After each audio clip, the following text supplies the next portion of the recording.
Hello friends. Tonight we're sitting with one of the most honest, most unsettling, and most deeply human books in all of Scripture. The Book of Ecclesiastes. Not the triumphant psalms, not the soaring prophecies, not even the comforting promises. Tonight we're reading the book that dares to say what so many of us feel but rarely voice, that life under the sun is confusing, contradictory, and often feels utterly meaningless. And yet, somehow, in all that honesty, we find something sacred. So take a deep breath, let your shoulders drop, maybe close your eyes for a moment, or let them rest gently on these words. You don't need to solve anything tonight. You don't need to understand everything. You're here, and that's enough. Let's walk together through the words of the teacher, the preacher, the one who looked at life with clear eyes and said what he saw, even when it wasn't easy to hear. The book opens with a name, Koheleth. In Hebrew it means the one who gathers, the one who assembles, the teacher who calls people together to listen. Tradition says this is Solomon, the son of David, king in Jerusalem, the man who had everything, wisdom beyond measure, wealth that made other kings look like paupers, a kingdom at peace, and 700 wives. If anyone had the resources to find meaning, satisfaction, and purpose in this life, it was him. And yet, this is the book he left us, a book that begins with a sigh. Vanity of vanities, says the teacher. Vanity of vanities, all is vanity. The Hebrew word is hevel, breath, vapour, mist, the kind that disappears the moment you try to hold it. It's not just that life is hard, it's that life is fleeting, elusive, and maddeningly temporary. You work, you build, you strive, and then what? The mist fades, the breath dissipates, and someone else takes what you made, or forgets you entirely, or uses it in ways you never intended. Hevel, vapour. That's the word that echoes through every chapter of this book, like a drumbeat you can't ignore. What does man gain by all the toil at which he toils under the sun? A generation goes, and a generation comes, but the earth remains forever. The sun rises, and the sun sets, and hastens to the place where it rises. The wind blows to the south and goes around to the north. Around and around goes the wind, and on its circuits the wind returns. All streams run to the sea, but the sea is not full. To the place where the streams flow, there they flow again. Do you hear it? The rhythm, the repetition, the endless, circular, exhausting sameness of it all. The teacher isn't being poetic for poetry's sake. He's naming what he sees. The world keeps spinning, the sun keeps rising, the wind keeps blowing, rivers keep flowing into an ocean that never fills up. And you keep waking up, going to work, coming home, eating, sleeping, waking up again. And for what? What changes? What improves? What lasts? All things are full of weariness. A man cannot utter it. The eye is not satisfied with seeing, nor the ear filled with hearing. What has been is what will be, and what has been done is what will be done, and there is nothing new under the sun. Is there a thing of which it is said, "See, this is new"? It has been already in the ages before us. There is no remembrance of former things, nor will there be any remembrance of later things yet to be among those who come after. You think you've discovered something new. You think you finally found the answer, the breakthrough, the thing that will make it all make sense. But the teacher looks at you with tired, knowing eyes and says, "No, it's been done before. Someone else thought they'd figured it out too, and they were forgotten, just like you will be, just like I will be." The generations roll on, and the world keeps turning, and none of us are as original or as important as we think we are. And if that sounds harsh, maybe even cruel, stay with it.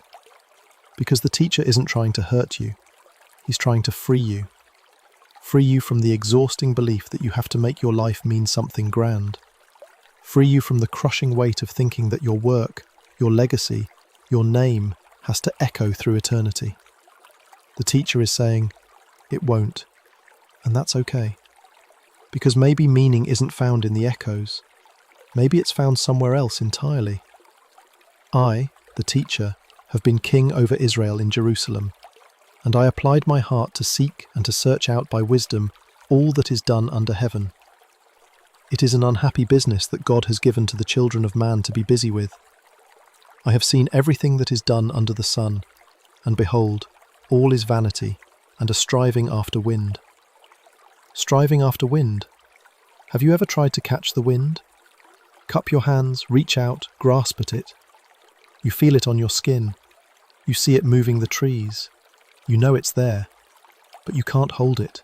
You can't keep it. You can't control it.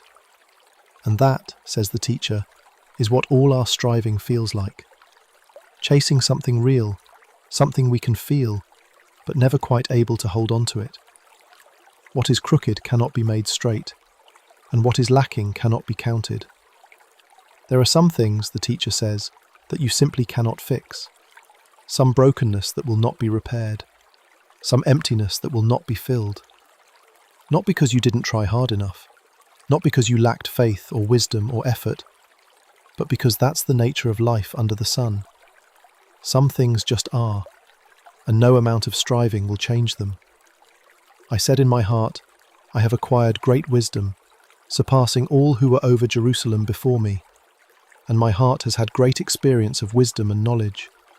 And I applied my heart to know wisdom and to know madness and folly. I perceived that this also is but a striving after wind, for in much wisdom is much vexation, and he who increases knowledge increases sorrow. This might be one of the most startling verses in all of Scripture. The more you know, the more you suffer. The wiser you become, the heavier the weight. Because wisdom doesn't always bring peace, it brings clarity. And clarity means seeing the world as it really is. The injustice, the pain, the randomness, the futility. Ignorance might be bliss, but wisdom is a burden, and the teacher has carried it. He's seen it all, he's understood it all, and it hasn't made him happier. It's made him tired. So what does the teacher do? He tries everything, absolutely everything. If wisdom won't satisfy, then maybe pleasure will, maybe laughter, maybe wine, maybe building projects and gardens and houses and wealth, maybe accomplishment, maybe legacy. He throws himself into every possible avenue of meaning, every path that promises satisfaction, and he documents it all with ruthless honesty. I said in my heart, "Come now, I will test you with pleasure. Enjoy yourself." But behold, this also was vanity. I said of laughter, "It is mad," and of pleasure, "What use is it?" I searched with my heart how to cheer my body with wine, my heart still guiding me with wisdom, and how to lay hold on folly, till I might see what was good for the children of man to do under heaven during the few days of their life. Did you catch that? He didn't abandon wisdom. He tried to combine wisdom and pleasure. He wanted to stay clear-headed while also indulging. He wanted to enjoy life while also understanding it. But pleasure, he discovered, doesn't hold up under scrutiny. Laughter feels good in the moment, but when it's over, what remains? Wine dulls the edges, but the edges return. Folly is fun until you realize it's still folly. And wisdom keeps whispering in the background, "This isn't it. This isn't the answer." I made great works. I built houses and planted vineyards for myself. I made myself gardens and parks, and planted in them all kinds of fruit trees. I made myself pools from which to water the forest of growing trees. I bought male and female slaves, and had slaves who were born in my house. I had also great possessions of herds and flocks, more than any who had been before me in Jerusalem. I also gathered for myself silver and gold, and the treasure of kings and provinces. I got singers, both men and women, and many concubines, the delight of the children of man. Imagine it. The grandest palaces, the most beautiful gardens, servants to meet every need, wealth beyond measure, entertainment on demand, every physical pleasure available, every ambition realized, every project completed. If satisfaction could be found in achievement, Solomon would have found it. If meaning could be purchased, he had the resources. If fulfillment could be built, he laid the foundation. And yet. So I became great and surpassed all who were before me in Jerusalem. Also my wisdom remained with me, and whatever my eyes desired, I did not keep from them. I kept my heart from no pleasure, for my heart found pleasure in all my toil, and this was my reward for all my toil. Then I considered all that my hands had done and the toil I had expended in doing it, and behold, all was vanity and a striving after wind, and there was nothing to be gained under the sun. Nothing. After everything, after all the building and planting and gathering and achieving, after indulging every desire and completing every project, after reaching the pinnacle of human success, nothing. It was all vapour, all wind. The pleasure faded, the accomplishments felt hollow, the legacy felt uncertain, and the teacher stood in the middle of his empire and felt the same emptiness he'd felt before he started. This is where the book gets uncomfortable, because most of us are still trying what the teacher already tried. We're still thinking that if we work a little harder, if we achieve a little more, if we build something significant, if we create something lasting, then we'll finally feel satisfied. We'll finally feel like it was all worth it. And the teacher looks at us and says, I already did that. I did it better than you ever will. And it didn't work. So I turned to consider wisdom and madness and folly. For what can the man do who comes after the king? Only what has already been done. Then I saw that there is more gain in wisdom than in folly, as there is more gain in light than in darkness. The wise person has his eyes in his head, but the fool walks in darkness. And yet I perceived that the same event happens to all of them. Here's a flicker of something. Wisdom is better than folly. Light is better than darkness. The wise person sees where they're going. The fool stumbles. That's true. That matters. But then comes the devastating conclusion. The same event happens to all of them. Both the wise and the foolish die. Both the righteous and the wicked are forgotten. Both the diligent and the lazy end up in the same place. Dust. And if death is the great equalizer, if it all ends the same way, then what's the point of wisdom? What's the advantage? Then I said in my heart, what happens to the fool will happen to me also. Why then have I been so very wise? And I said in my heart that this also is vanity. For of the wise, as of the fool, there is no enduring remembrance, seeing that in the days to come all will have been long forgotten. How the wise dies, just like the fool. So I hated life, because what is done under the sun was grievous to me, for all is vanity and a striving after wind. I hated life. Not I was disappointed, not I was frustrated. I hated life. The teacher looked at the world he had built, the wisdom he had gained, the pleasures he had tasted, and the inevitable death waiting for everyone, and he hated it. He hated the unfairness of it, the futility of it, the cruel joke of it. You work so hard, you learn so much, you build so carefully, and then you die, and someone else gets it all. Or worse, no one does. It all falls apart, or it's forgotten, or it's misused, and you have no control over any of it. I hated all my toil in which I toil under the sun, seeing that I must leave it to the man who will come after me, and who knows whether he will be wise or a fool. Yet he will be master of all for which I toiled, and used my wisdom under the sun. This also is vanity. So I turned about and gave my heart up to despair over all the toil of my labours under the sun, because sometimes a person who has toiled with wisdom and knowledge and skill must leave everything to be enjoyed by someone who did not toil for it. This also is vanity and a great evil. You see it, don't you? The ache behind these words. The teacher isn't being pessimistic for the sake of it. He's naming the reality that keeps so many of us awake at night. You pour your life into something, your work, your family, your dreams, and you have no guarantee that it will be honoured, no promise that it will continue, no assurance that it will even be remembered. You could spend 40 years building a business, only to have it dissolve within 5 years of your death. You could write 100 songs that are forgotten by the next generation. You could raise children who walk away from everything you taught them, and there's nothing you can do about it. You'll be gone, and life will go on without you. What is a man from all the toil and striving of heart with which he toils beneath the sun? For all his days are full of sorrow, and his work is a vexation. Even in the night his heart does not rest. This also is vanity. This is the reality the teacher is inviting us to face, not to crush us, but to wake us up. Because as long as we're chasing significance, chasing legacy, chasing meaning in our accomplishments, we'll be anxious, we'll be restless. Even at night, our hearts won't rest. We'll lie awake wondering if we did enough, if we mattered enough, if we'll be remembered, and the weight of that will slowly break us. But then, right in the middle of all this heaviness, something shifts. The teacher pauses. He takes a breath, and he offers something that sounds almost like hope. Or maybe not hope exactly, but permission.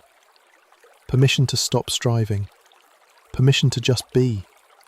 Permission to find meaning, not in what lasts forever, but in what is simply good right now. There is nothing better for a person than that he should eat and drink and find enjoyment in his toil. This also, I saw, is from the hand of God. For apart from him who can eat or who can have enjoyment, for to the one who pleases him, God has given wisdom and knowledge and joy. But to the sinner, he has given the business of gathering and collecting, only to give to one who pleases God. This also is vanity and a striving after wind. Do you hear what he's saying? He's not saying, don't work. He's not saying, give up. He's saying, stop trying to make your work mean more than it does. Stop trying to make your accomplishments carry the weight of eternity. Work, yes. Build, yes. Create, yes. But then eat, drink. Enjoy what's in front of you, not because it will last forever, but because it's a gift. Right now, today, from the hand of God. This meal, this moment, this breath. That's where meaning lives. Not in the legacy you leave, but in the presence you inhabit. And maybe that's the first whisper of peace in this book. Not that life will suddenly make sense, not that the futility will disappear, but that you don't have to carry the weight of making it all matter. You don't have to be remembered. You don't have to achieve some grand purpose. You just have to be here and receive what is given, and let that be enough. For now, for today, for this one fleeting, vapour-like, beautiful moment. For everything there is a season, and a time for every matter under heaven. A time to be born, and a time to die. A time to plant, and a time to pluck up what is planted. A time to kill, and a time to heal. A time to break down, and a time to build up. A time to weep, and a time to laugh. A time to mourn, and a time to dance. You know these words. They're some of the most famous in Scripture, recited at weddings and funerals, quoted in songs and speeches. But have you ever stopped to feel their weight? The teacher isn't being sentimental. He's being honest. Life is rhythmic. Life is seasonal. And you don't control the rhythm. You don't choose the season. Sometimes it's time to plant, and sometimes it's time to tear up what you planted.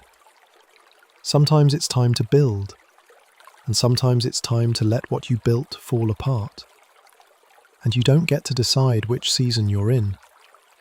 You only get to live it. A time to cast away stones, and a time to gather stones together. A time to embrace, and a time to refrain from embracing. A time to seek, and a time to lose. A time to keep, and a time to cast away. A time to tear, and a time to sow. A time to keep silence, and a time to speak. a time to love and a time to hate, a time for war and a time for peace. This isn't a comforting passage, it's a confronting one, because it forces you to acknowledge that life is not linear. It's not always upward. It's not constant progress. There are seasons of loss, seasons of silence, seasons of tearing down. And those seasons are just as much a part of life as the seasons of building and speaking and gathering. You don't get to skip them. You don't get to fast forward through them. You have to live them. And trust that there is a time for everything, even when the timing feels wrong. What gain has the worker from his toil? I have seen the business that God has given to the children of man to be busy with. He has made everything beautiful in its time. Also, he has put eternity into man's heart, yet so that he cannot find out what God has done from the beginning to the end. This might be the most haunting verse in the entire book. God has put eternity in our hearts.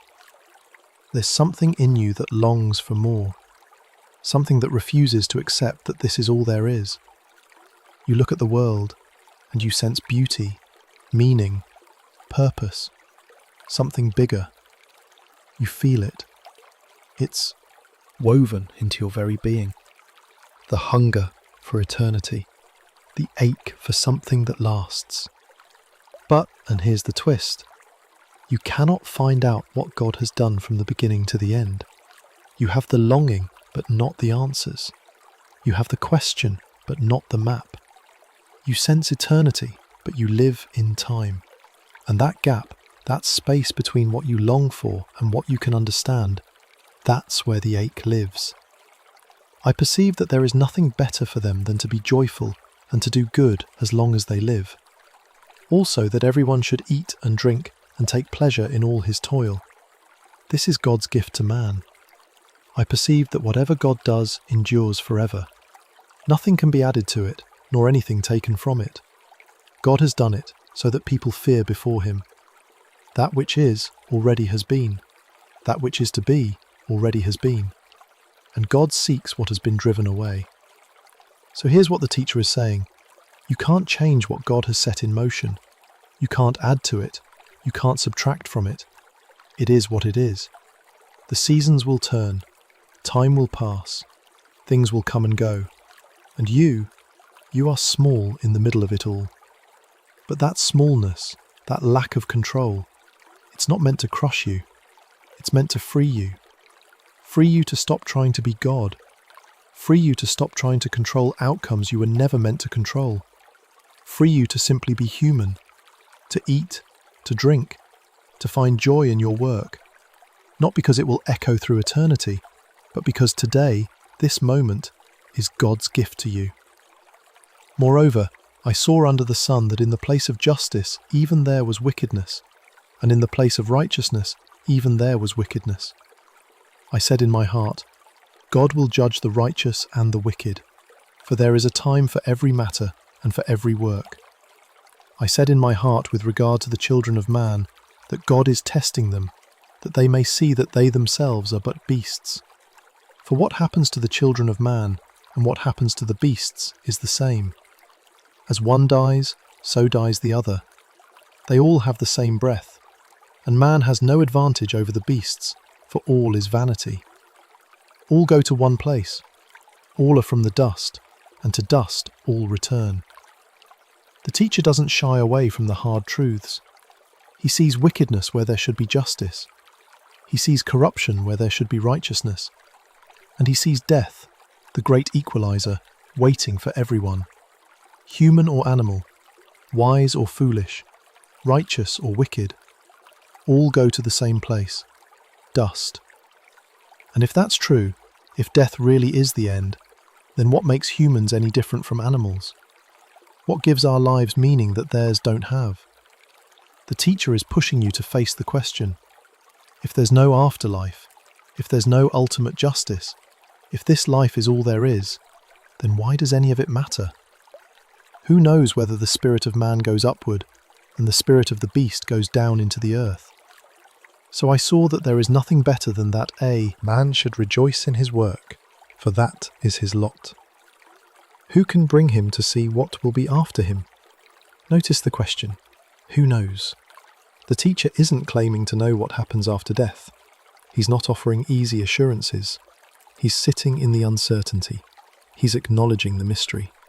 And in the middle of that mystery, he offers the same refrain. Rejoice in your work. That is your lot. You don't know the future. You don't know what comes after. So stop trying to live for a future you can't see. Live now. Work now. Find joy now. That's all you have.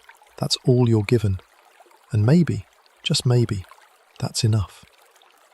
Again I saw all the oppressions that are done under the sun, and behold, the tears of the oppressed, and they had no one to comfort them.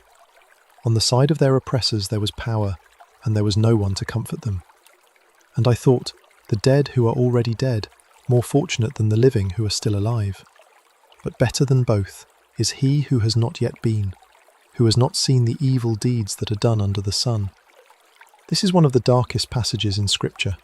The teacher looks at oppression, at suffering, at the tears of the powerless, and he says, the dead are better off than the living, and better still are those who were never born at all. Because to live is to witness evil. To live is to see injustice. To live is to feel the weight of a world that is broken and doesn't seem to be getting fixed.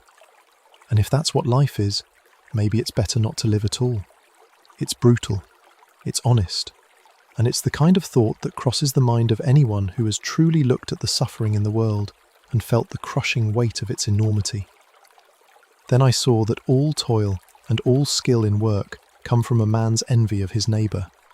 This also is vanity and a striving after wind. The fool folds his hands and eats his own flesh.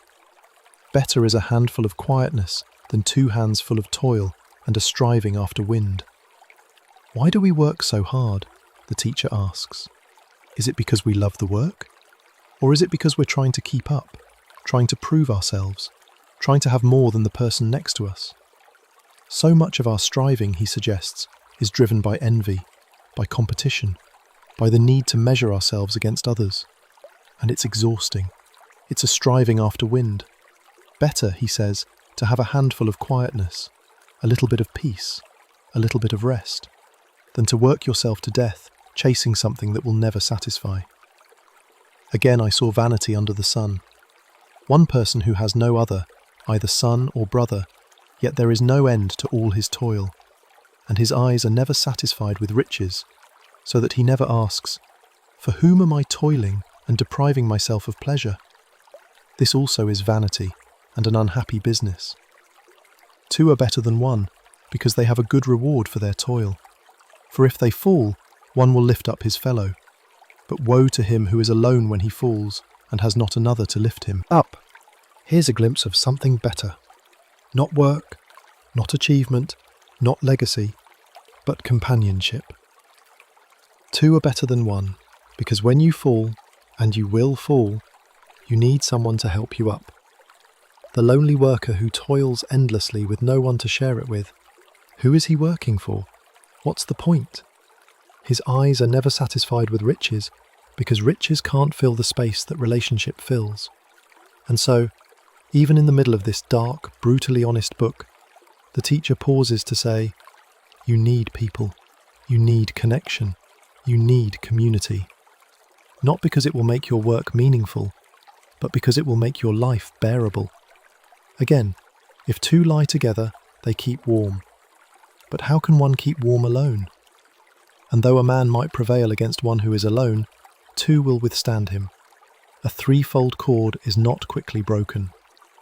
Better was a poor and wise youth than an old and foolish king who no longer knew how to take advice.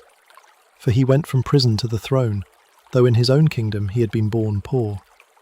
I saw all the living who move about under the sun, along with that youth who was to stand in the king's place. There was no end of all the people, all of whom he led. Yet those who come later will not rejoice in him. Surely this also is vanity and a striving after wind. Even kings are forgotten, even those who rise from nothing to power, who lead nations, who command armies. They too will be forgotten. The crowds cheer, the people follow, and then the next generation comes, and they don't care, they don't remember, they don't rejoice in what came before. It all fades. Even the grandest legacies, even the most dramatic rise to power, it all becomes vapor. And the teacher keeps repeating it, not to depress you, but to release you from the burden of thinking you have to be remembered. You don't. You can't control it, so stop carrying it. Guard your steps when you go to the house of God. To draw near to listen is better than to offer the sacrifice of fools, for they do not know that they are doing evil. Be not rash with your mouth, nor let your heart be hasty to utter a word before God, for God is in heaven, and you are on earth.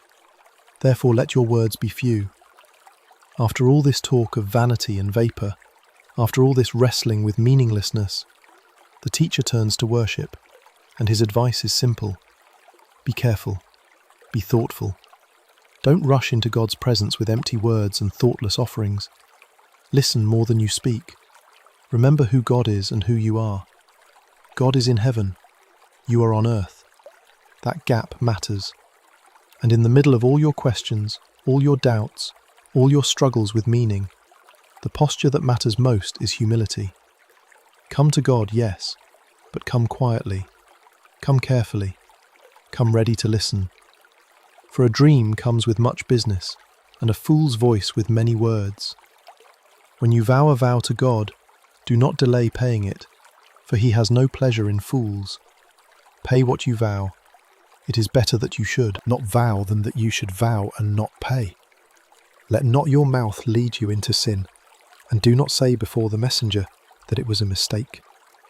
Why should God be angry at your voice and destroy the work of your hands? Don't make promises to God you won't keep. Don't use spiritual language to cover up spiritual emptiness. If you're going to vow something, follow through. If you're not sure you can follow through, don't vow it.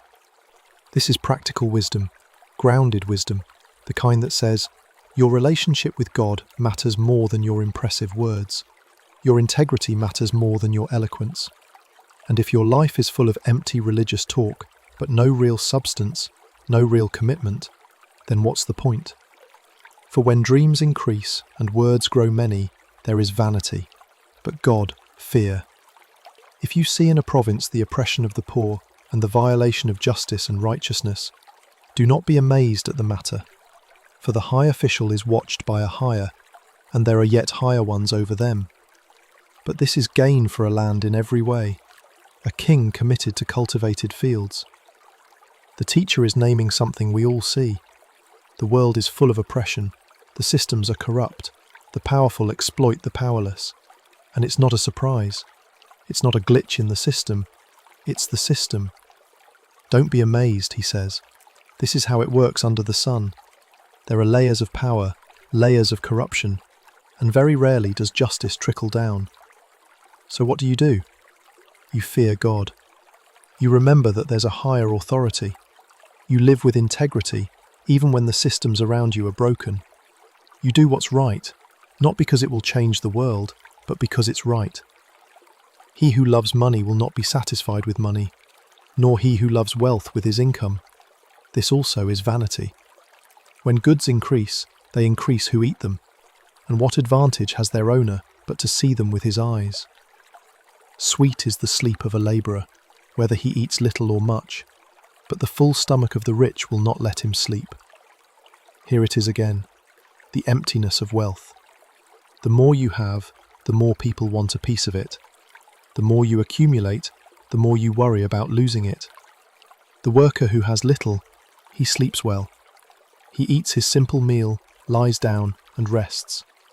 But the rich man, with his full stomach and his full bank account, he lies awake, worrying, planning, protecting. His wealth doesn't give him peace, it steals it. And the teacher looks at that and says, this is vanity. You think more money will solve your problems. It won't. It will just give you new ones. There is a grievous evil that I have seen under the sun. Riches were kept by their owner to his hurt, and those riches were lost in a bad venture. And he is father of a son, but he has nothing in his hand.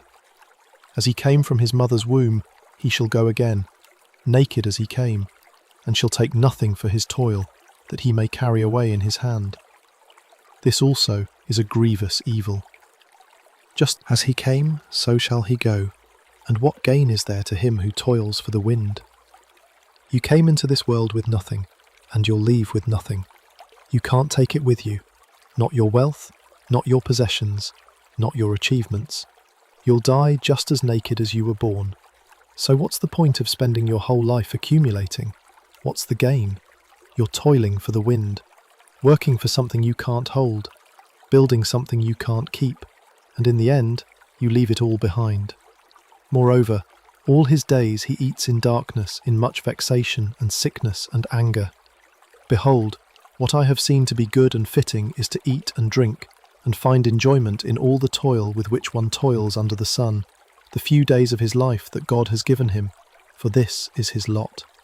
And here it is again, the refrain, the anchor, the only response that makes sense in the middle of all this futility. Eat, drink, enjoy your work.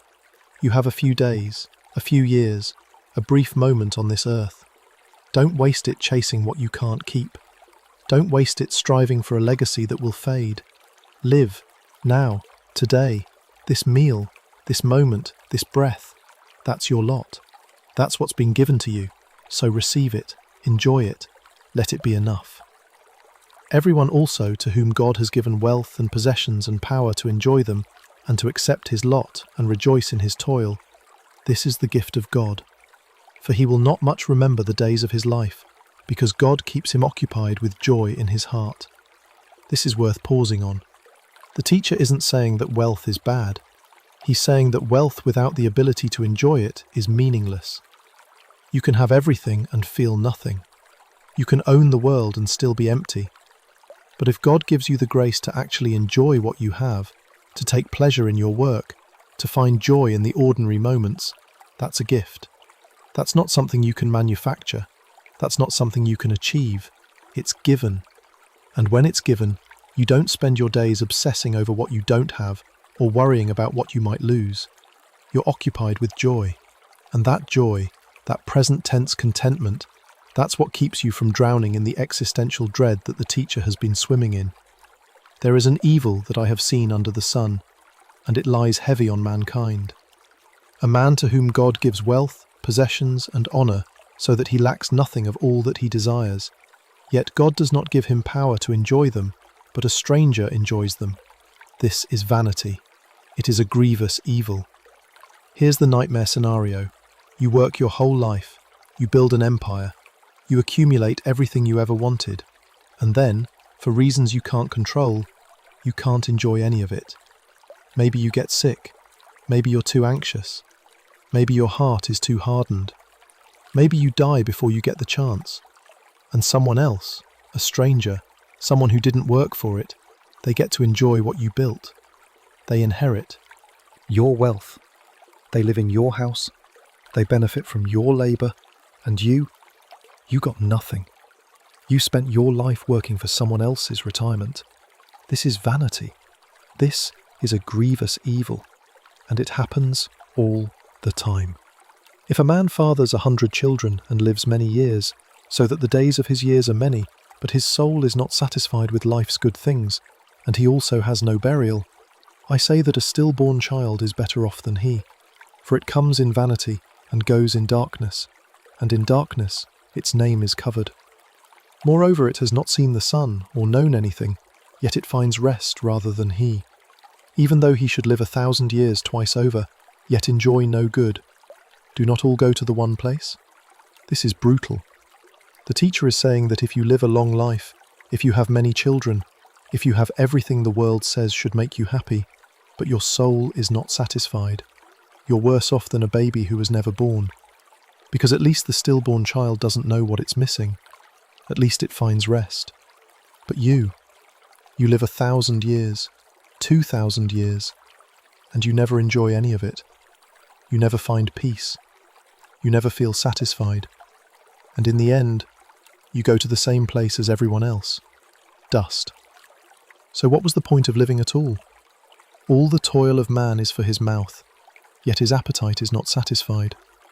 For what advantage has the wise man over the fool? And what does the poor man have who knows how to conduct himself before the living? Better is the sight of the eyes than the wandering of the appetite. This also is vanity, and a striving after wind. We work to eat, we eat to live, we live to work, and the cycle never ends. Our appetites are never fully satisfied. We always want more. The wise man and the fool both end up in the same place. The rich and the poor both die. So what's the advantage? The teacher says, better to be content with what you see, what you have right now, than to always be chasing the next thing. Better to look at what's in front of you and say, this is enough, than to spend your life wandering after desires that will never be fulfilled. Because that wandering, that endless chasing, it's just striving after wind.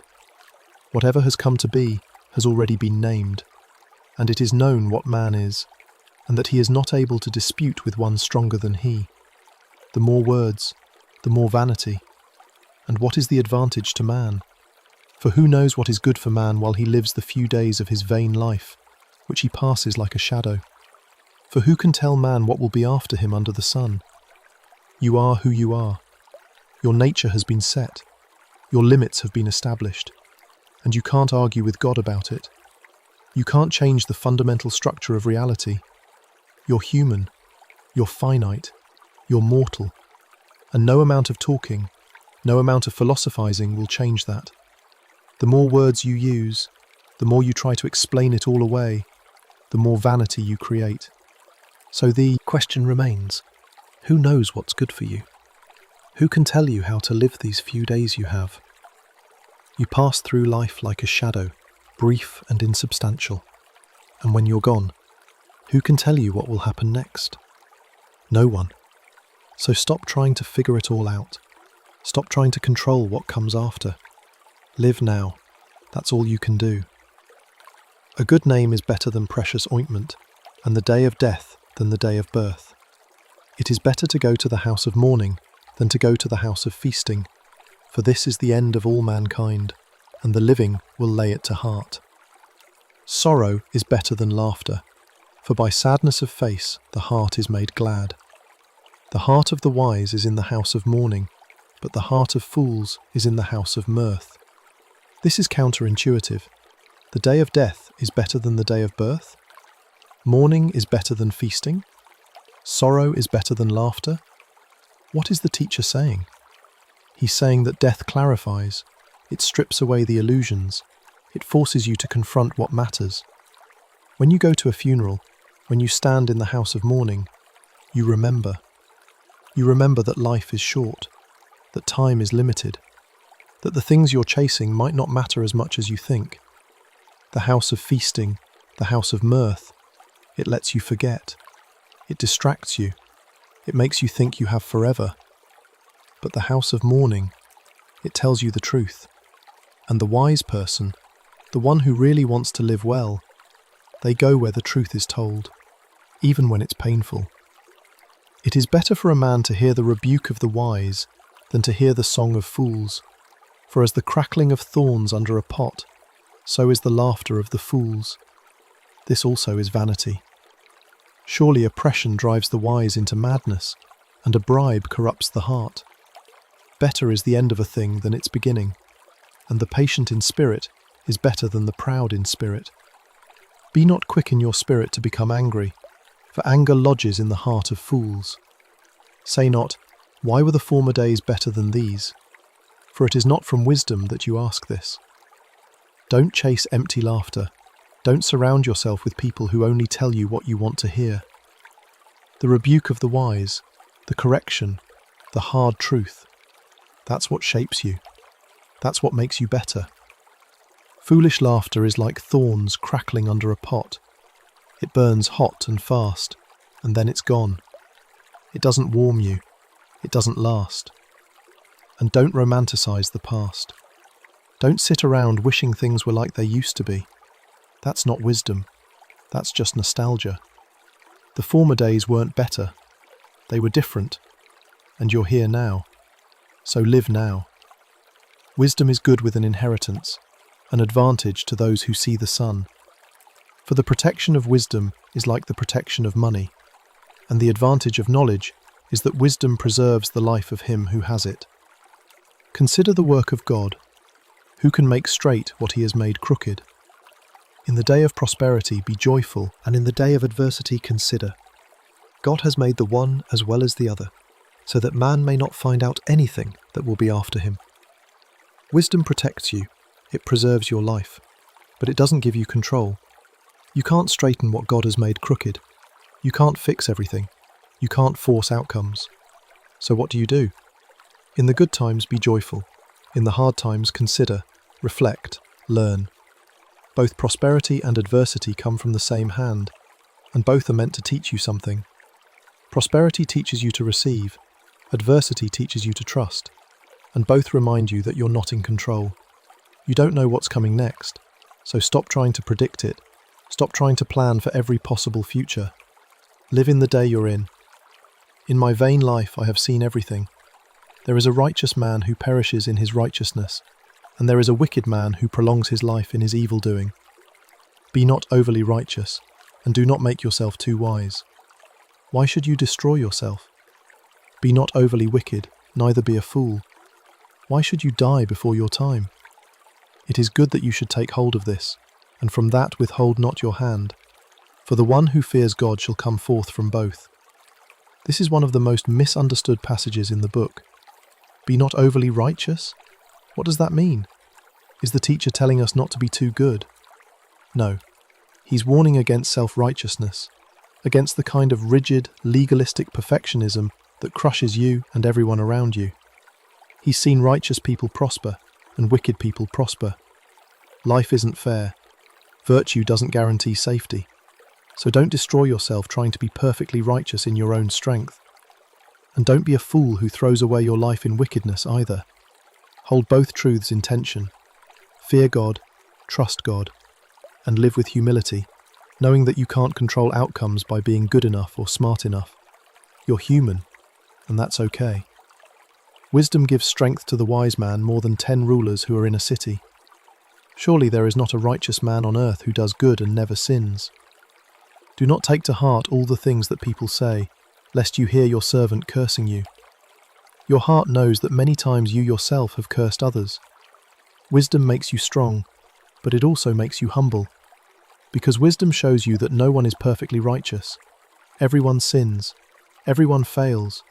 Everyone has moments they're not proud of. So don't take every word to heart. Don't let every criticism destroy you. Don't obsess over what people say about you, because you know deep down that you've said things about others too. You've cursed, you've complained, you've judged. You're human. So extend to others the same grace you need for yourself. All this I have tested by wisdom. I said, I will be wise, but it was far from me. That which has been is far off, and deep, very deep. Who can find it out? I turned my heart to know and to search out and to seek wisdom in the scheme of things, and to know the wickedness of folly and the foolishness that is madness. And I find something more bitter than death, the woman whose heart is snares and nets, and whose hands are fetters. He who pleases God escapes her, but the sinner is taken by her. The teacher tried to become wise. He pursued wisdom with everything he had, and he found that true wisdom, the kind that makes sense of everything, is far off, deep, unreachable. You can get glimpses, you can learn, you can grow, but you can't master it. You can't arrive at a place where you've figured it all out. There's always more depth, always more mystery, always something that escapes your grasp. And in his search, he encountered bitterness. He encountered traps. Some translations and interpretations focus this specifically on seductive relationships, but the broader point is about the dangers that lie in the pursuit itself, the snares that catch those who think they're wise enough to navigate them. Wisdom protects, yes, but it also humbles. Behold, this is what I found, says the preacher, while adding one thing to another to find the scheme of things, which my soul has sought repeatedly, but I have not found. 1 man among 1,000 I found, but a woman among all these I have not found. See, this alone I found, that God made man upright, but they have sought out many schemes. The teacher searched for wisdom. He searched for integrity. He searched for someone who truly lived rightly, and he found it rare, painfully rare. Not because people are incapable of goodness, but because people are complicated. We were made upright. We were made for something better, but we've wandered. We've invented schemes. We've complicated what should be simple. We've twisted what should be straight. And the result is a world where true wisdom, true righteousness, true integrity is hard to find. But the teacher keeps looking. He keeps searching, because even though it's rare, it's still worth finding. Who is like the wise, and who knows the interpretation of a thing? A man's wisdom makes his face shine, and the hardness of his face is changed. I say, keep the king's command, because of God's oath to him. Be not hasty to go from his presence. Do not take your stand in an evil cause, for he does whatever he pleases. For the word of the king is supreme, and who may say to him, "What are you doing?" Wisdom changes you. It softens you. It makes your face shine, not with pride, but with understanding, with grace. And part of wisdom is knowing how to live under authority, even when that authority is flawed. The teacher lived under kings. He was a king, and he knows that earthly power is real, even when it's not righteous. So his advice is practical. Keep the king's command. Don't rebel foolishly. Don't stand in evil causes. Not because the king is always right, but because picking the wrong battles will destroy you. Wisdom knows when to speak and when to stay silent, when to act and when to wait. And that discernment, that's part of living well in a broken world. Whoever keeps a command will know no evil thing, and the wise heart will know the proper time and the just way. For there is a time and a way for everything, although man's trouble lies heavy on him. For he does not know what is to be, for who can tell him how it will be? No man has power to retain the spirit, or power over the day of death. There is no discharge from war, nor will wickedness deliver those who are given to it. There's a time for everything, a proper way to navigate life. But here's the problem. You don't know what's coming. You can't see the future. You have no power over death, no control over the timing. And you're in a war, a spiritual war, a moral war that you can't escape. There's no discharge. You're in it until the end. And wickedness, running toward evil, that won't save you. It won't protect you. It will only drag you down. So you have to live wisely, even when you can't see what's ahead. You have to trust, even when you don't understand. Because that's the only way to live well in a world where so much is beyond your control. All this I observed while applying my heart to all that is done under the sun, when man had power over man to his hurt. Then I saw the wicked buried. They used to go in and out of the holy place, and were praised in the city where they had done such things. This also is vanity, because the sentence against an evil deed is not executed speedily. The heart of the children of man is fully set to do evil. Justice delayed feels like justice denied. The wicked prosper. They're praised, they're honoured. They die and are buried with respect. And the righteous watch it happen and feel the weight of it. Why does evil go unpunished? Why do the wicked seem to win? And because justice is slow, because consequences don't come immediately, people think they can get away with it. They think evil is safe. They think wickedness pays. And so their hearts are set to do evil. They dive in deeper. They commit more. They rationalize more. Because if there's no immediate punishment, maybe there's no punishment at all. But the teacher knows better. He knows that just because justice is delayed doesn't mean it's absent. It's coming, even if you can't see it yet. Though a sinner does evil 100 times and prolongs his life, yet I know that it will be well with those who fear God, because they fear before him. But it will not be well with the wicked. Neither will he prolong his days like a shadow, because he does not fear before God. There is a vanity that takes place on earth, that there are righteous people to whom it happens according to the deeds of the wicked, and there are wicked people to whom it happens according to the deeds of the righteous. I said that this also is vanity. The teacher holds two truths in tension. On one hand, he believes that ultimately it will be well with those who fear God. Justice will come, righteousness will be vindicated. On the other hand, he sees the opposite happening all the time. Righteous people suffer, wicked people prosper. It doesn't make sense. It's not fair. It's vanity. And he doesn't resolve the tension. He doesn't explain it away. He just names it. This is what I see, and it troubles me. And I'm not going to pretend it doesn't. But I still choose to fear God. I still choose to live rightly. Not because it guarantees good outcomes, but because it's true. It's right. And in the end, that has to be enough.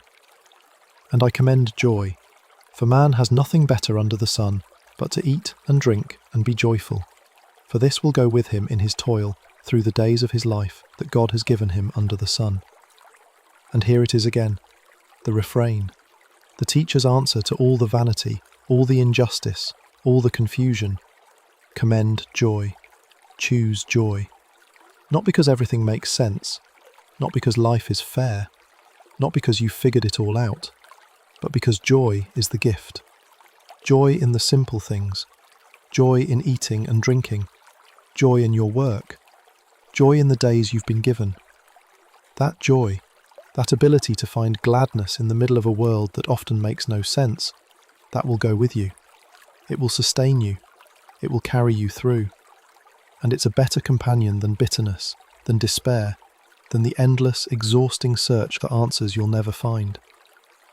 When I applied my heart to know wisdom and to see the business that is done on earth, how neither day nor night do one's eyes see sleep, then I saw all the work of God, that man cannot find out the work that is done under the sun. However much man may toil in seeking, he will not find it out. Even though a wise man claims to know, he cannot find it out. The teacher tried. He applied his heart, he studied, he observed, he lost sleep over it. And his conclusion? You can't figure it out. No matter how hard you search, no matter how wise you become.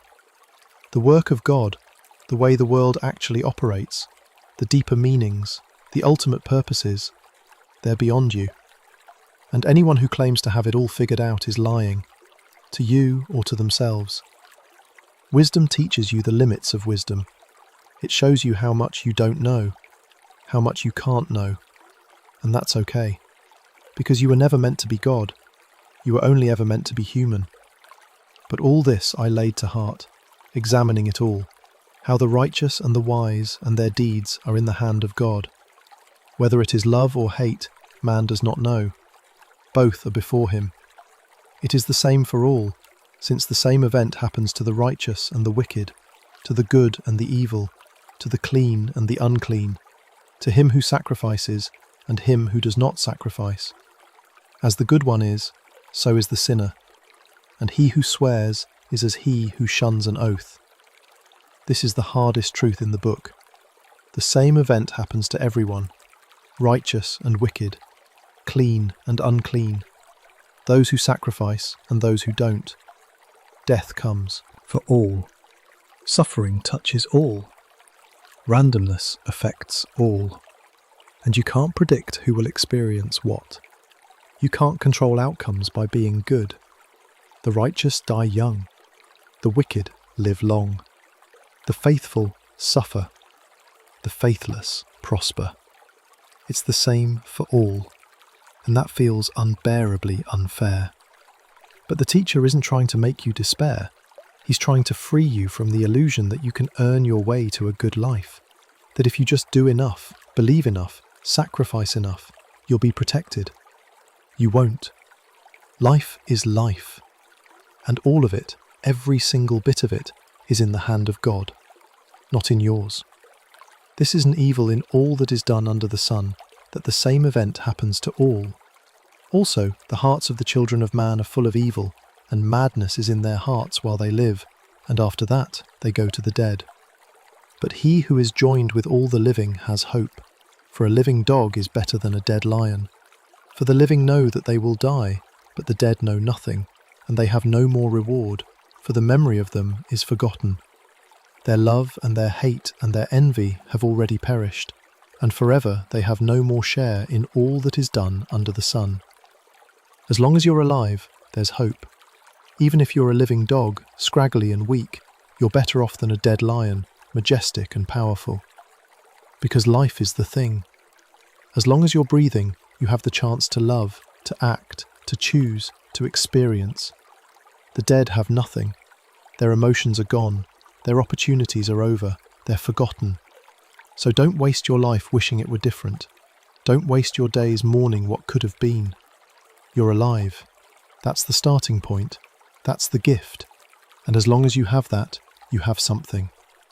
Go, eat your bread with joy, and drink your wine with a merry heart, for God has already approved what you do. Let your garments be always white. Let not oil be lacking on your head. Enjoy life with the wife whom you love, all the days of your vain life that he has given you under the sun, because that is your portion in life, and in your toil at which you toil under the sun. This is one of the most beautiful passages in the book. After all the darkness, all the questioning, all the wrestling, the teacher gives this simple, profound command. Go, eat, drink, be joyful. God has already approved. You don't have to earn it. You don't have to justify it. The joy is already given. The permission is already granted. Wear clean clothes, anoint your head, enjoy your spouse, enjoy your work, enjoy the days you have, even though they're vain, even though they're fleeting, even though they don't last. Because that's your portion. That's what's been given to you. And receiving it with joy is the most faithful thing you can do. Whatever your hand finds to do it with your might. For there is no work or thought or knowledge or wisdom in Sheol to which you are going. You're going to die. You know that. So, while you're here, while you're alive, do what you do with everything you have. Work with your might. Love with your might. Live with your might. Because when you're dead, it's over. There's no second chance, no opportunity to redo what you wasted. So don't hold back. Don't live half-heartedly. Don't wait for the perfect moment. This is the moment. This is the life you have. So live it, fully, passionately, with everything in you. Again I saw that under the sun the race is not to the swift, nor the battle to the strong, nor bread to the wise, nor riches to the intelligent, nor favour to those with knowledge, but time and chance happen to them all. For man does not know his time. Like fish that are taken in an evil net, and like birds that are caught in a snare, so the children of man are snared at an evil time, when it suddenly falls upon them. You can't control outcomes. You can be the fastest runner and still lose the race. You can be the strongest warrior and still lose the battle. You can be the wisest person in the room and still go hungry. Because time and chance happen to everyone. Random events, unexpected circumstances, things you didn't see coming. One moment you're fine, the next moment you're caught in a net, snared, and you didn't know it was coming. That's life. Unpredictable, uncontrollable, and terrifying if you're trying to manage it all yourself. But if you've learned to trust, if you've learned to receive each day as a gift, then maybe the randomness is a little less terrifying. Maybe it's just part of being human. I have also seen this example of wisdom under the sun, and it seemed great to me. There was a little city with few men in it, and a great king came against it and besieged it, building great siege works against it. But there was found in it a poor wise man, and he by his wisdom delivered the city. Yet no one remembered that poor man. But I say that wisdom is better than might, though the poor man's wisdom is despised, and his words are not heard. Wisdom saved a city, a poor man's wisdom, and no one remembered him. No one honoured him. No one thanked him. His words were forgotten. And the teacher looks at that and says, wisdom is still better than might, even when it's not recognized, even when it's not rewarded, even when it's despised, because wisdom is its own reward. It's not about getting credit. It's not about being remembered. It's about doing what's right, what's true, what's good, whether anyone notices or not. And if you can live like that, if you can be wise without needing the applause, then you're truly free. The words of the wise heard in quiet are better than the shouting of a ruler among fools. Wisdom is better than weapons of war, but one sinner destroys much good. Dead flies make the perfumer's ointment give off a stench, so a little folly outweighs wisdom and honour. A wise man's heart inclines him to the right, but a fool's heart to the left. Even when the fool walks on the road, he lacks sense, and he says to everyone that he is a fool. Quiet wisdom is better than loud foolishness. But here's the tragedy. One fool can undo the work of many wise people. One sinner can destroy much good. A little bit of folly, like a dead fly in expensive perfume, ruins the whole thing. It only takes a small amount of foolishness to spoil something beautiful. And fools? They don't even realize they're fools. They walk around announcing it to everyone without knowing. They lack sense and don't even know they lack it. That's why wisdom matters. That's why guarding your heart matters. Because it's easy to destroy, it's hard to build. And a little bit of folly can ruin a lot of good.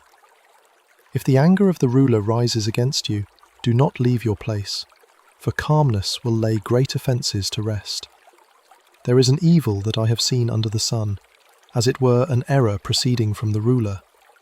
Folly is set in many high places, and the rich sit in a low place. I have seen slaves on horses, and princes walking on the ground like slaves. Life is upside down. Fools are in charge. Wise people are ignored. Slaves ride horses while princes walk. It's backwards. It's unjust. And the teacher doesn't try to fix it. He just observes it. This is what happens under the sun. And his advice? Stay calm. Don't leave your place. Don't react impulsively when a ruler's anger rises. Calmness, patience, steadiness, these lay great offences to rest. You can't control who's in power. You can't control who gets honoured. But you can control how you respond. And sometimes, the wisest thing you can do is simply stay calm in the middle of chaos. He who digs a pit will fall into it, and a serpent will bite him who breaks through a wall. He who quarries stones is hurt by them, and he who splits logs is endangered by them. If the iron is blunt and one does not sharpen the edge, he must use more strength, but wisdom helps one to succeed. If the serpent bites before it is charmed, there is no advantage to the charmer. Work is dangerous. Life is dangerous. Every action has consequences. Dig a pit, you might fall in. Break through a wall, a snake might bite you. Quarry stones, they might crush you. Split logs, you might get hurt. Use a dull axe, you have to work twice as hard. And sometimes, no matter how skilled you are, things go wrong. The snake bites before you can charm it. Wisdom helps, yes, but it doesn't make you invincible. It doesn't guarantee safety. It just gives you a better chance. And in a dangerous world, that's all you can hope for. The words of a wise man's mouth win him favour, but the lips of a fool consume him. The beginning of the words of his mouth is foolishness, and the end of his talk is evil madness. A fool multiplies words, though no man knows what is to be, and who can tell him what will be after him? The toil of a fool wearies him, for he does not know the way to the city. A fool talks too much. He multiplies words. He's confident about things he doesn't understand. He claims to know the future. He offers advice on things he's never experienced, and his words consume him. They trap him. They reveal his foolishness to everyone around him. The wise person, on the other hand, speaks carefully, thoughtfully, with humility, and their words win favour. Not because they're manipulative, but because they're true. They're helpful. They're grounded in reality, and people recognize that. Woe to you, O land, when your king is a child, and your princes feast in the morning. Happy are you, O land, when your king is the son of the nobility, and your princes feast at the proper time, for strength and not for drunkenness. Through sloth the roof sinks in, and through indolence the house leaks. Bread is made for laughter, and wine gladdens life, and money answers everything. Leadership matters. When the people in charge are immature, self-indulgent, feasting at the wrong times for the wrong reasons, the whole land suffers. But when leaders are responsible, eating and drinking for strength rather than excess, things go better. And on a personal level, laziness has consequences. If you don't maintain your house, it falls apart. The roof sinks, the walls leak. You have to put in the work. But at the same time, don't forget to enjoy life. Bread for laughter, wine for gladness, money to meet your needs. These are good things. Use them well. Don't waste your life working so hard you forget to live. And don't waste your life indulging so much you forget to work. Balance, wisdom, responsibility with joy. That's the path. Even in your thoughts, do not curse the king, nor in your bedroom curse the rich, for a bird of the air will carry your voice, or some winged creature tell the matter.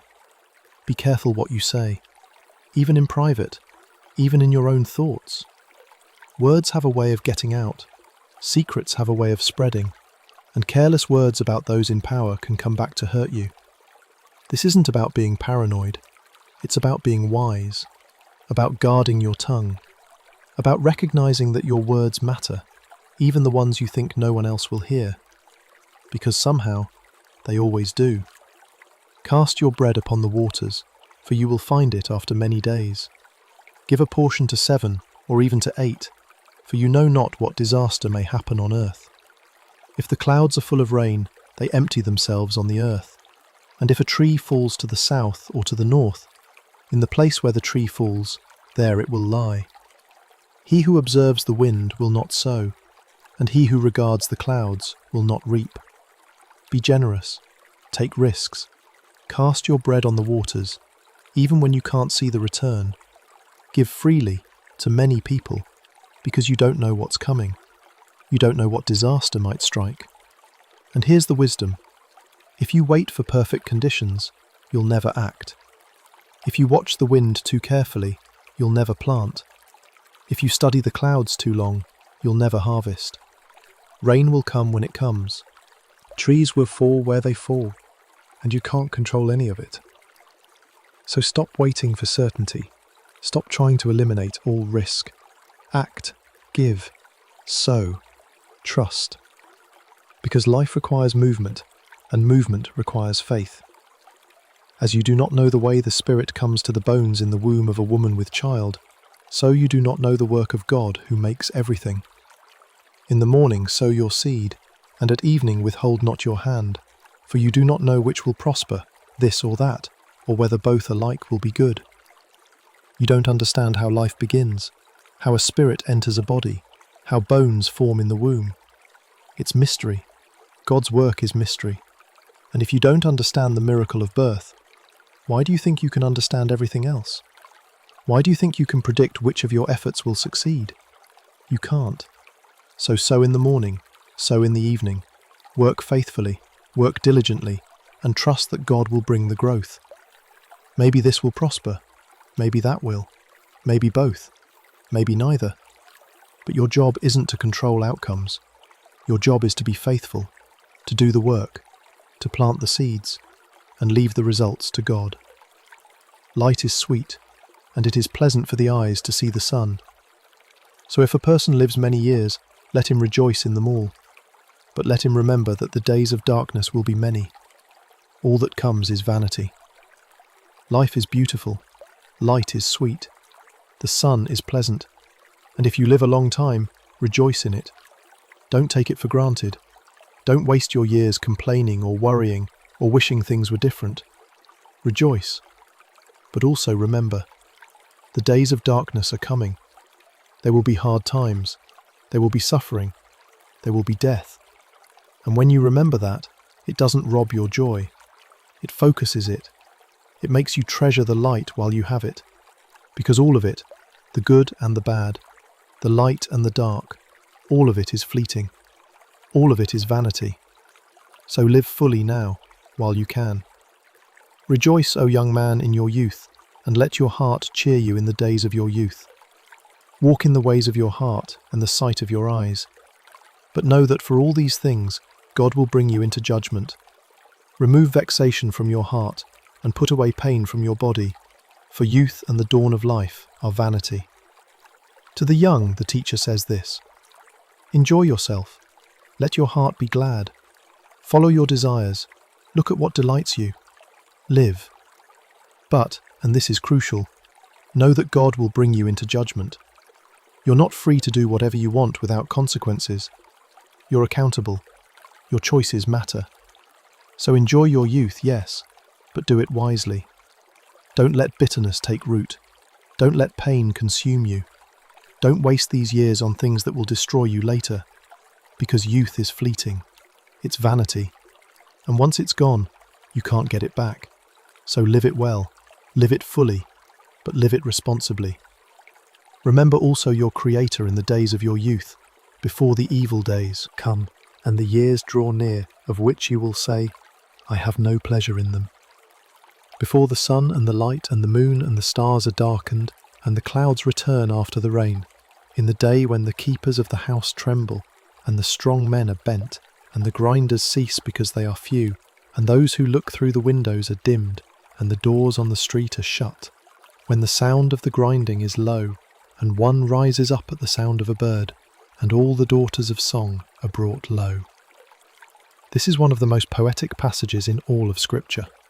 The teacher is describing old age, but he's doing it through metaphor, through image. The keepers of the house, your hands, they tremble.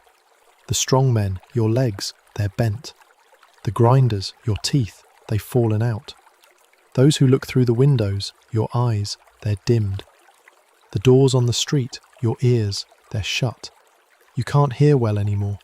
You wake up at the smallest sound. Your voice, the daughters of song, they're weak. This is what aging does.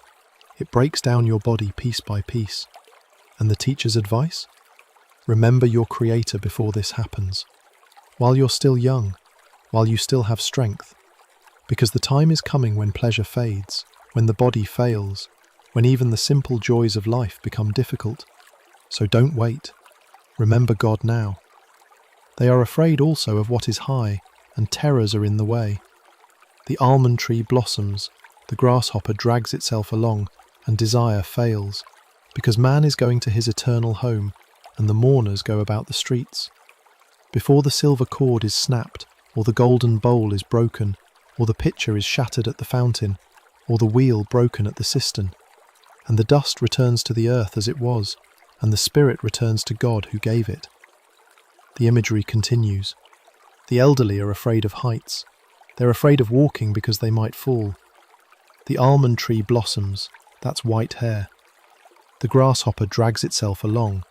That's the slow, laboured movement of old age. Desire fails. The body no longer responds the way it used to. And all of this is because you're going to your eternal home. Death is coming. The mourners are already gathering. And when death comes, the silver cord snaps. The golden bowl breaks. The pitcher shatters.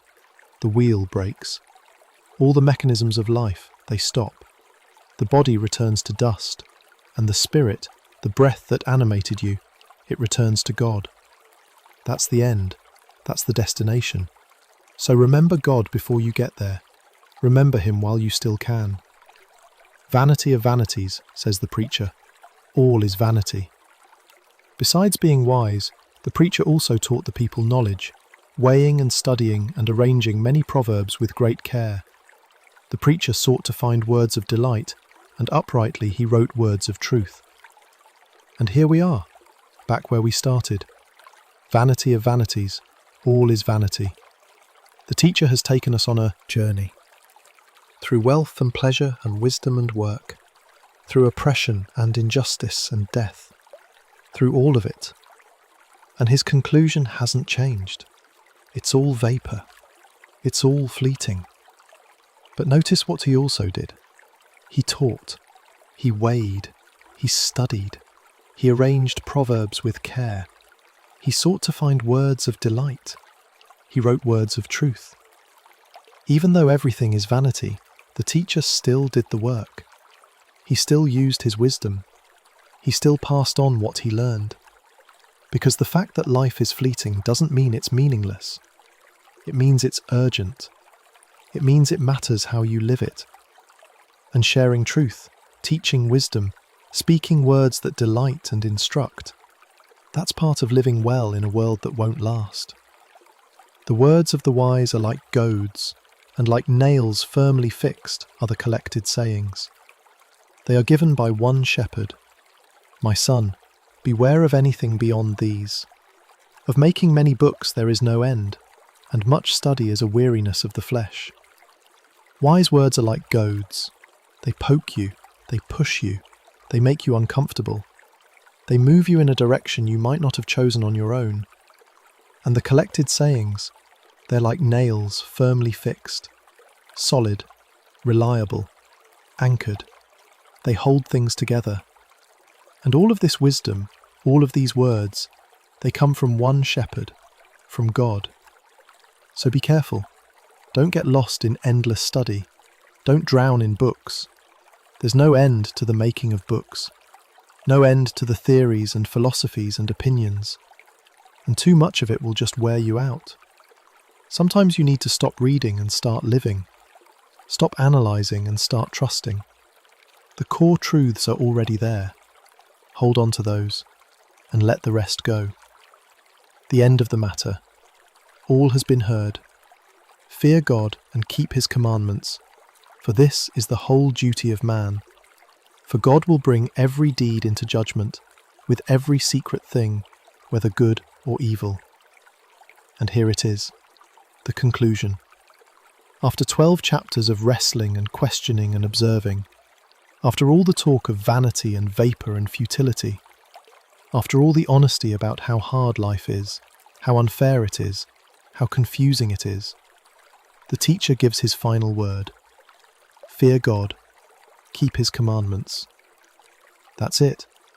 That's the whole duty of humanity. Not to figure everything out, not to build a legacy that lasts forever, not to achieve some grand purpose. Just fear God. Live in reverence, live in obedience, because God will bring every deed into judgment, every secret thing, good or evil. Nothing is hidden, nothing is forgotten. And even though life under the sun is filled with injustice and randomness, there is an ultimate accountability. There is a final reckoning, and that changes everything. Fear God and keep his commandments. It sounds simple, and in one sense, it is. But in another sense, it's the hardest thing in the world. Because fearing God means trusting him when life doesn't make sense. It means obeying him when you don't understand why. It means living with integrity, even when you see the wicked prosper. It means choosing faithfulness over shortcuts. It means accepting your limitations and living within them. It means receiving each day as a gift and not demanding that your life mean more than it does. It means working hard without needing the applause. It means loving well without needing the recognition. It means being faithful in the small things, the ordinary things, the things no one else notices. Because God sees, God knows, and God will judge. This is not a comfortable message. The Book of Ecclesiastes is not a comfortable book. It doesn't give you easy answers or empty promises. It doesn't tell you that if you just have enough faith, everything will work out the way you want. It doesn't tell you that the righteous always prosper and the wicked always suffer. It tells you the truth. Life is hard. Life is confusing. Life is often unfair. And in the end, you're going to die, and most of what you did will be forgotten. That's the reality. That's life under the sun. But here's what else is true. In the middle of all that vanity, there is still beauty. There is still joy. There is still meaning. Not the meaning you manufacture for yourself, not the legacy you try to build, but the meaning that comes from living in relationship with the God who made you. The meaning that comes from fearing Him, trusting Him, obeying Him. The meaning that comes from receiving each moment as a gift, from eating your bread with joy, from drinking your wine with a merry heart, from enjoying your work, from loving your spouse, from doing everything you do with all your might, not because it will echo through eternity, but because today, right now, is all you have, and God has given it to you. The teacher isn't telling you to give up. He's not telling you to stop trying. He's telling you to stop trying to be God. Stop trying to control outcomes you were never meant to control. Stop trying to make your life mean something eternal on your own terms. Stop exhausting yourself with the weight of significance. You're human, you're finite, you're temporary, and that's okay. Because you were never meant to carry the weight of eternity. That's God's job. Your job is to fear Him, to trust Him, to obey Him, to live fully, work faithfully, love deeply, and receive gratefully. And when you do that, even in the middle of a world full of vanity, you find something real, something solid, something that doesn't depend on your achievements or your legacy, or your ability to figure it all out. You find God, and that's enough. There's a kind of freedom in this book that's easy to miss if you're just focusing on the darkness. Yes, the teacher is honest about the futility. He's honest about the pain. He's honest about death and injustice, and the fact that life often makes no sense. But woven through all of that honesty is an invitation to stop performing, to stop pretending, to stop trying to convince yourself and everyone else that you have it all together. The teacher is giving you permission to be human, to admit that you don't understand, to confess that you're tired, to acknowledge that you're small and the world is big and you can't fix it all. And once you do that, once you stop pretending, you can finally start living. You can eat your bread with joy because you're not trying to turn that bread into something more than it is. You can drink your wine with gladness because you're not asking it to satisfy your soul. You can work hard because you're not demanding that your work make you immortal. You can love deeply because you're not requiring that love to complete you. You can rest because you're not trying to prove your worth through your productivity. The teacher has looked at every possible source of meaning, pleasure, wisdom, work, wealth, legacy, and found them all wanting. And that's the point. They were never meant to be ultimate. They were meant to be enjoyed as gifts, not worshipped as gods. And when you stop worshipping them, when you stop demanding that they carry the weight of your existence, you can finally receive them for what they are.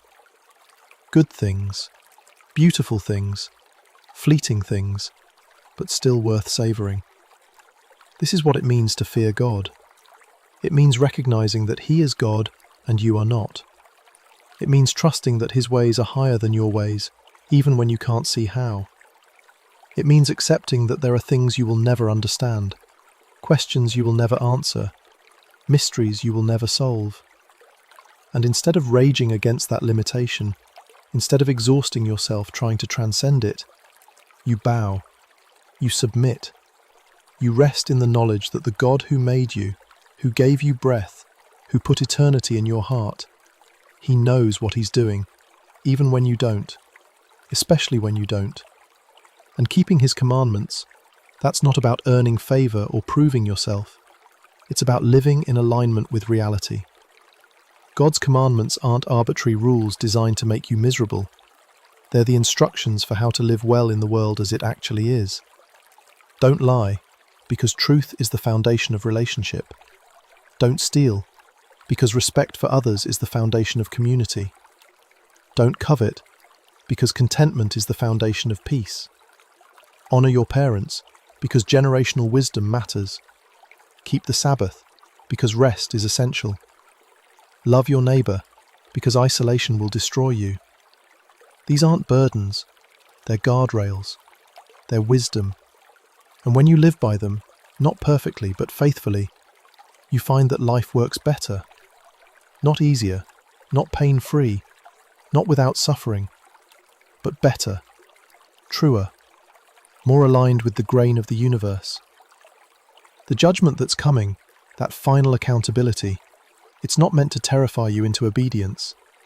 It's meant to assure you that your life matters, that your choices matter, that what you do in secret, what you do when no one is watching, it's not lost. It's not meaningless. God sees, God knows, and God cares. In a world where the wicked prosper and the righteous suffer, where injustice seems to win and integrity seems foolish, the promise of judgment is actually good news, because it means the story isn't over. It means the scales will be balanced. It means righteousness will be vindicated and wickedness will be exposed. Not by your strength, not by your efforts, but by God's justice. And that means you can live faithfully even when it costs you. You can do the right thing even when it doesn't pay. You can be generous even when you're taken advantage of. You can love even when you're betrayed. Because you know that God sees. And in the end, that's what matters. This is the wisdom of Ecclesiastes. It's not the wisdom of optimism or positive thinking or pulling yourself up by your bootstraps. It's the wisdom of honesty, of humility, of acknowledging the limits of what you can know and control, and then, in the middle of those limits, choosing to trust anyway, choosing to work anyway, choosing to love anyway, choosing to live anyway. Not because you've figured it all out, but because God is God and you are not. And that's enough. Lie here and let these truths settle. You don't have to do anything with them right now. You don't have to fix your life or change your circumstances or make any grand resolutions. Just breathe. Just be. Just receive what the teacher has offered. The permission to be small. The invitation to be human. The challenge to be faithful. And the promise that even in a world full of vapour and wind and fleeting things, there is something solid. Someone solid. God. The one who made you. The one who gave you these days. The one who will bring all things into judgment. And the one who, even now, is inviting you to fear him, to trust him, to walk with him through this strange, beautiful, broken, fleeting life. You were never meant to understand it all. You were never meant to control it all. You were never meant to build something that lasts forever. You were only ever meant to be faithful. Today, in this moment, with what you've been given. And if you can do that, if you can live in that kind of trust, that kind of surrender, that kind of reverence, then even the vanity becomes meaningful. Because it's not about you. It was never about you. It was always about him, the one who set eternity in your heart, the one who knows what you cannot know, the one who will make all things right in the end. So rest. Let the weight go. Let the striving go. Let the need to be remembered go. You're small. You're finite. You're fleeting. And that's okay. Because the God you serve is infinite, eternal, unshakable. And he holds you in his hands. Today, tomorrow, and every day until the dust returns to the earth and the spirit returns to the God who gave it. You are seen. You are known. You are loved. Not because of what you achieve, but because of who he is. And that, after everything, after all the questions, and all the vanity, and all the striving after wind, that is enough. The teacher has spoken. The words have been weighed. The truth has been told. All is vanity, yes, but all is also gift. All is also grace. All is also held by the one who makes everything beautiful in its time. So receive it. Receive this day. Receive this breath. Receive this moment. And trust that the one who gave it knows what he's doing, even when you don't, especially when you don't. Fear God. Keep his commandments. This is the whole duty of man, not to conquer the world, not to solve every mystery, not to leave a legacy that lasts forever, just to fear God. to walk humbly with him, to live faithfully before him, to receive gratefully from him, and to trust that when the final judgment comes, when every deed and every secret thing is brought into the light, the one who judges will also be the one who redeems, the one who sees your vanity and offers his eternity, the one who knows your fleeting days and promises his forever. This is the wisdom the teacher leaves you with. Not answers, but presence. Not certainty, but faith. Not control, but surrender. And in that surrender, paradoxically, you find what you were looking for all along.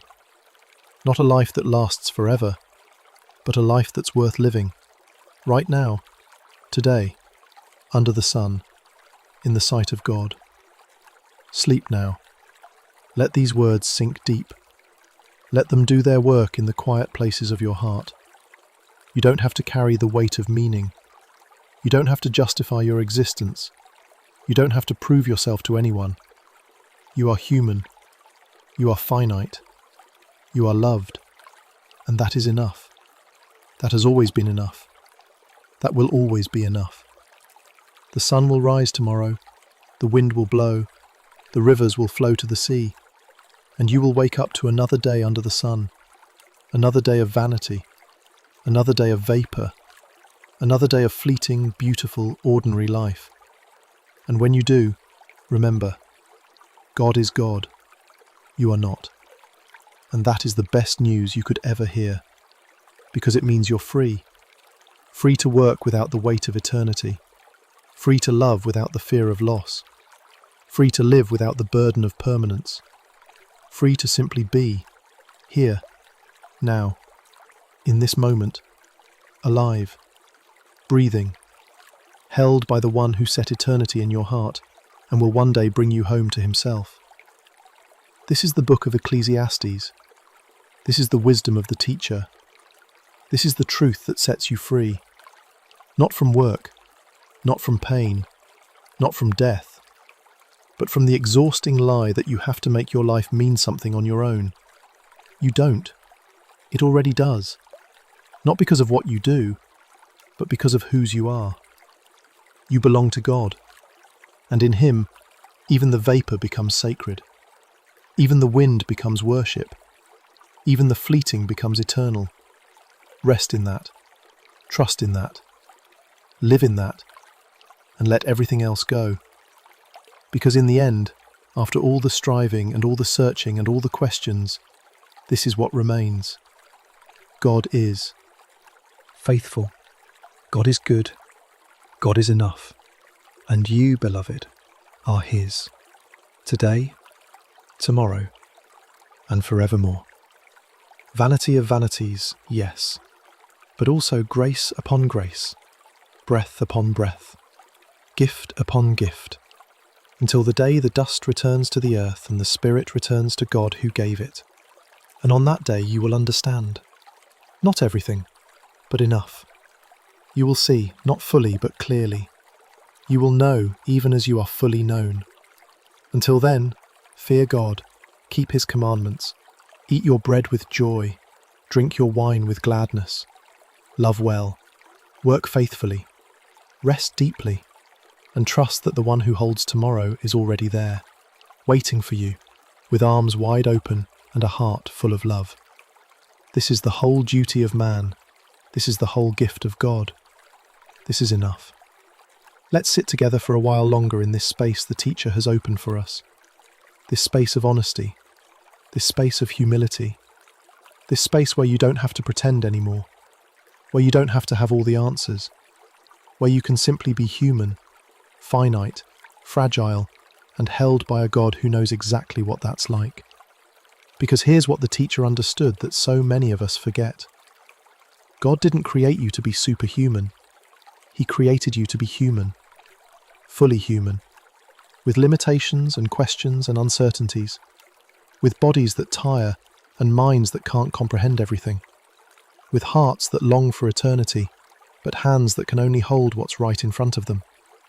And all of that, all of your smallness, all of your weakness, all of your inability to control outcomes or understand mysteries, None of that disqualifies you from his love.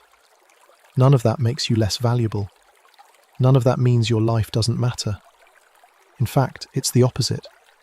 Your humanity is exactly what makes relationship with God possible. Because relationship requires humility. It requires acknowledging that you're not self-sufficient, that you need something beyond yourself, that you can't save yourself or sustain yourself or satisfy yourself. And once you accept that, once you stop fighting it, you discover that God has been there all along, waiting, not for you to figure it all out, but for you to come as you are, small, needy, confused, and completely loved. The teacher looked at everything the world had to offer, every possible source of meaning and satisfaction, and he found them all lacking. Not because they were evil, but because they were finite. They were good things, but they were never meant to be ultimate things. And when you try to make finite things carry infinite weight, they crush you. When you ask pleasure to satisfy your soul, it fails. When you ask wisdom to explain everything, it falls short. When you ask work to give you purpose, it exhausts you. When you ask relationships to complete you, they disappoint. Not because these things are bad, but because they're not God. And this is the heart of Ecclesiastes. The teacher is dismantling every idol, every false hope, every substitute God we try to put in place of the real one.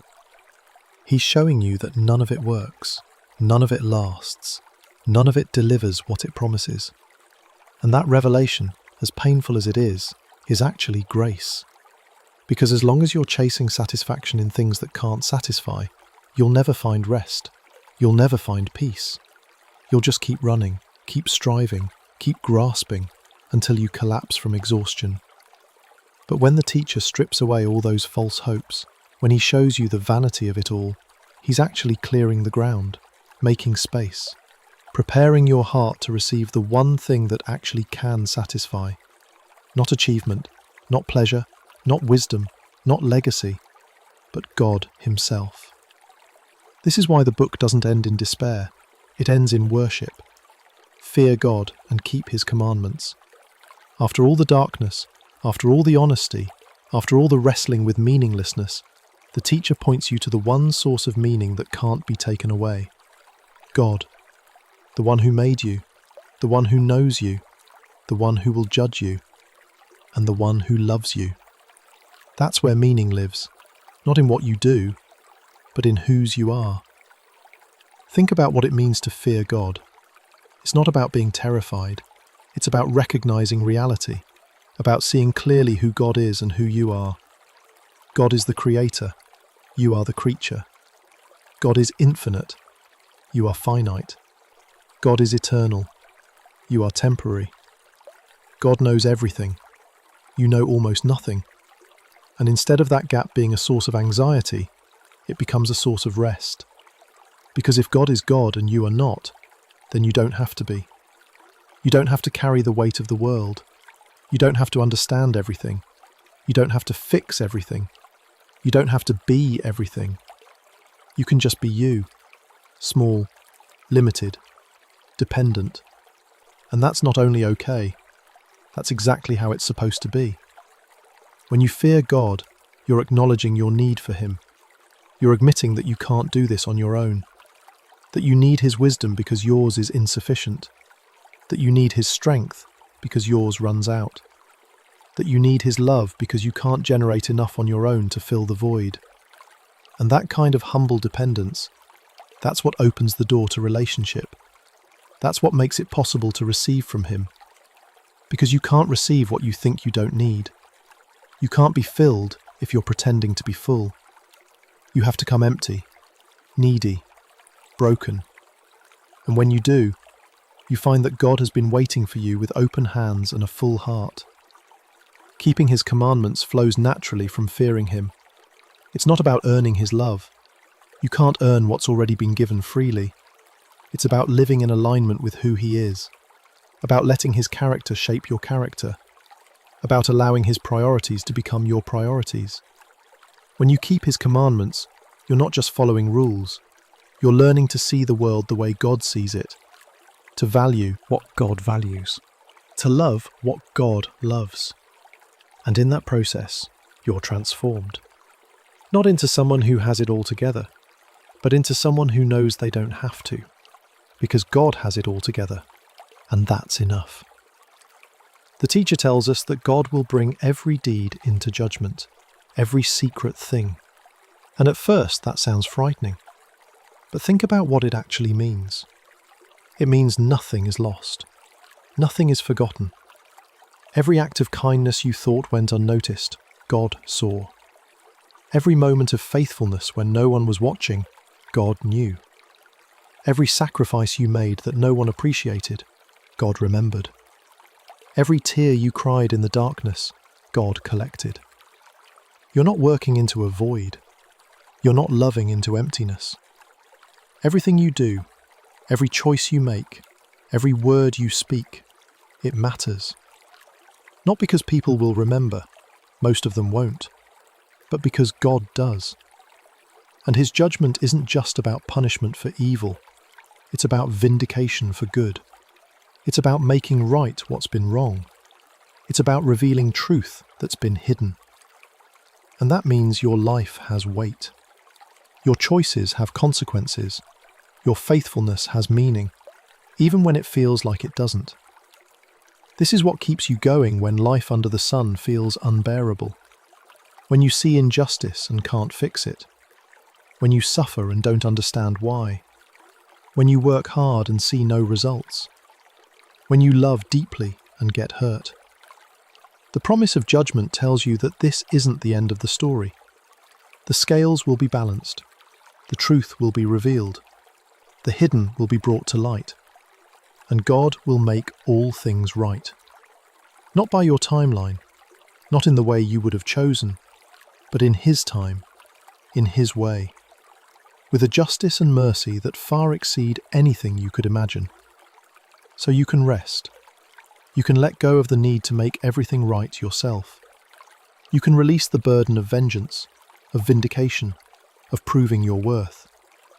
You can stop trying to be your own judge and jury, because there's a judge who is perfectly just and perfectly merciful, who knows all the facts, who sees all the motives, who understands all the context, and who will render the only verdict that truly matters. You don't have to carry that weight. You were never meant to.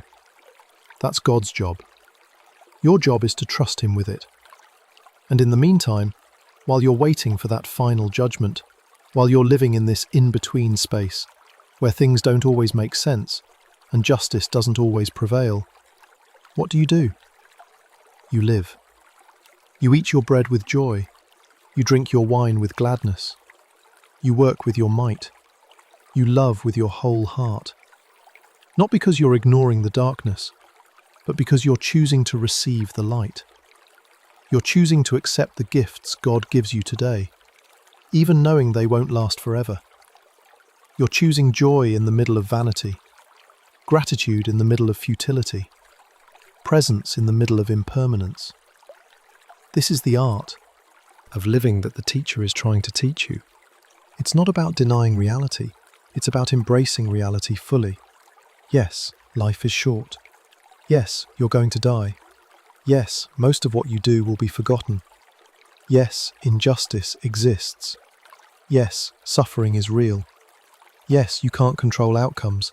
All of that is true. But also true is this. Today, right now, you're alive. You have breath in your lungs. You have food on your table. You have work to do. You have people to love. You have beauty to behold. You have moments to savour. And every single one of those things is a gift. Not earned, not deserved, just given by a God who loves you, who knows you, who holds your brief, fleeting, vapour-like life in his eternal hands. When you can hold both truths at once, the vanity and the gift, the meaninglessness and the meaning, the darkness and the light, that's when you start to understand what the teacher is really saying. He's not telling you to give up. He's telling you to give up trying to be God, to stop demanding that your finite life produce infinite results, to stop exhausting yourself with the weight of significance, to stop measuring your worth by your achievements or your legacy or what people think of you. None of that matters as much as you think it does. What matters is this: are you living in relationship with the God who made you? Are you fearing him? Are you keeping his commandments? Are you receiving his gifts with gratitude? Are you trusting him with the outcomes you can't control? Are you loving the people he's put in your life? Are you doing your work faithfully? Are you finding joy in the ordinary moments? That's it. That's the whole duty of man. It's not complicated. It's not impressive. It's not going to make you famous or wealthy or powerful. But it's real. It's true.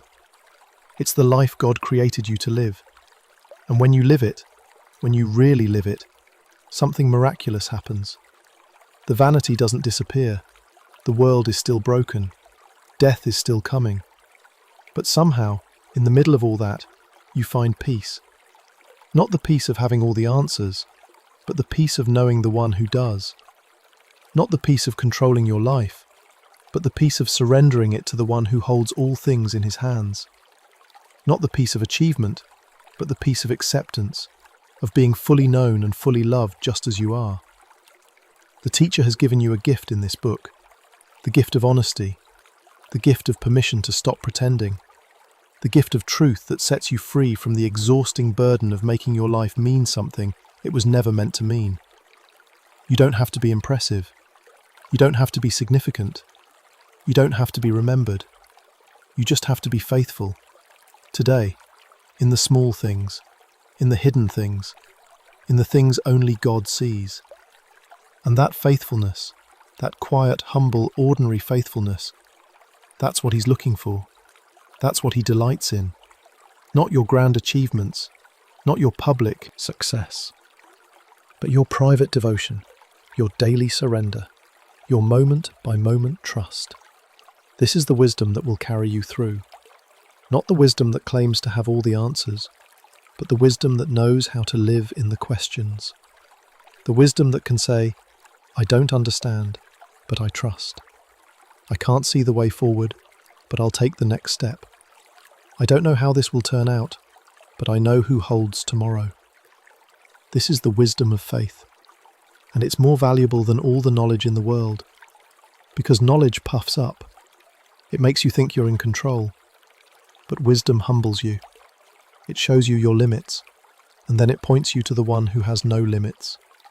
So as we come to the end of this journey through Ecclesiastes, let these truths settle deep into your soul. You are small, and that's okay. You are finite, and that's by design.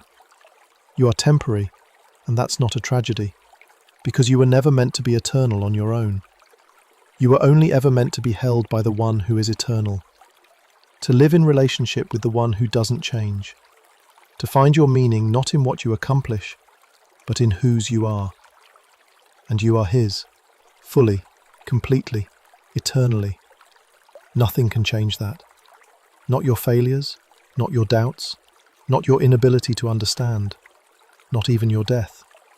You are God's beloved child, and that identity, that reality, that's more solid than anything else in this vapor-filled world. So rest now. Let your body relax. Let your mind quiet. Let your heart trust. You don't have to figure anything out tonight. You don't have to solve any problems or make any decisions or fix anything. You just have to be here, now, in this moment, breathing, living, held by the God who made you and loves you and knows exactly what tomorrow holds, even when you don't. He's got you. He's always had you, and he will never let you go.